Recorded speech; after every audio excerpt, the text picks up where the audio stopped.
আমার মনে মনে একটা বাসনা ছিল, কোনোদিন যদি একটা ভারতীয় চোরা কারবারি বাংলাদেশের ভিতর এক হাত ভিতরে পাইতাম, ওই দিন আমি একটা ভারতীয় লাশ ফেলার আমার একটা ইচ্ছা ছিল। যখন আমি সিইও হিসেবে জিরো লাইনে দাঁড়ায় আছি, আপনাদের এখানে আসার দরকার নাই, আমি এনাফ বিএসএফ কে সাইজ করার জন্য। আমাদের হাতে অস্ত্র আছে, আমাদের ট্রেনিং আছে, সর্বশেষ হচ্ছে আমাদের মনোবল আছে, এবং আমাদের পিছনে 18 কোটি মানুষ আছে না? তো 18 কোটি মানুষ থাকতে আমার কি ভয় পাওয়ার কোনো কারণ আছে? এই 500 টাকার জন্য কি আপনি জীবন দিচ্ছেন? জীবন যদি দিতে হয় দেশের সার্বভৌমত্বের জন্য জীবন দেন। আহত যদি হইতে হয় দেশকে রক্ষা করার জন্য আহত হন, কিন্তু এই মাদক চোরাচালান করে আহত হওয়ার কোনো ক্রেডিট নাই। 75 কিলোমিটার বর্ডার, আমি 75 কিলোমিটার বর্ডার দেখাশোনা করি, শিবগঞ্জ উপজেলা এবং বোলহাট উপজেলা। যদি আমার 2 বছরের অভিজ্ঞতা বলেন, যদি শূন্য লাইন অতিক্রম করে যদি অতিক্রম করা হয়, যদি জিজ্ঞাসা করে কারা বেশি শূন্য লাইন অতিক্রম করে অপর দেশে গেছে, তাহলে আমি বলবো আমার বাংলাদেশে গেছে। কথা কি সত্য? আপনি কখনো দেখছেন ভারতের নাগরিক বা ভারতীয় কৃষকরা শূন্য লাইন অতিক্রম করে বাংলাদেশের ভিতর ঢুকে যেতে? আমি আমার এই 2 বছরের টেনিয়রে কখনো দেখি নাই।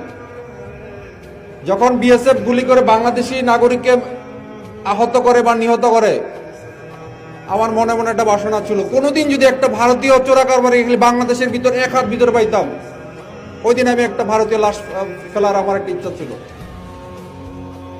কিন্তু আপনারা কখন দেখছেন ভারতীয় চোরা কারবারি বাংলাদেশের ভিতর ঢুকতে? কেউ ঢুকছে? ঢুকে নাই। তো সুতরাং আমরা যদি এমন কাজ করি যেটা আমরা দুর্বল, এই চাঁপাইনবাবগঞ্জ এলাকা, শিবগঞ্জ এলাকা ফেন্সিডিল সহজলভ্য, ফেন্সিডিলে ভরপুর, ভারতীয় চোরাই মোবাইলে সয়লাভ হয়ে গেছে। এগুলি কারা আনে?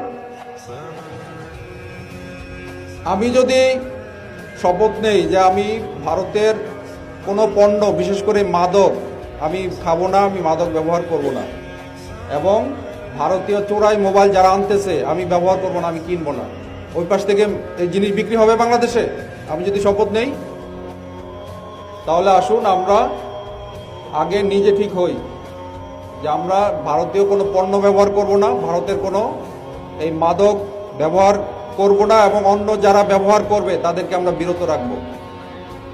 যারা সাধারণ নাগরিক রাতের বেলা, রাত 2টা-3টার সময় এই এক কেস ফেন্সিডিল আনার জন্য আপনি 500 টাকার বিনিময়ে সীমান্ত অতিক্রম করে কাঁটাতারের বেলার কাছে গেছেন, যাওয়ার পরে বিএসএফ গুলি করে দিল, আপনি নিহত হলেন বা আহত হলেন, আল্লাহ না করুক। এই ক্ষতি টাকার। এই 500 টাকার জন্য কি আপনি জীবন দিচ্ছেন? জীবন যদি দিতে হয় দেশের সার্বভৌমত্বের জন্য জীবন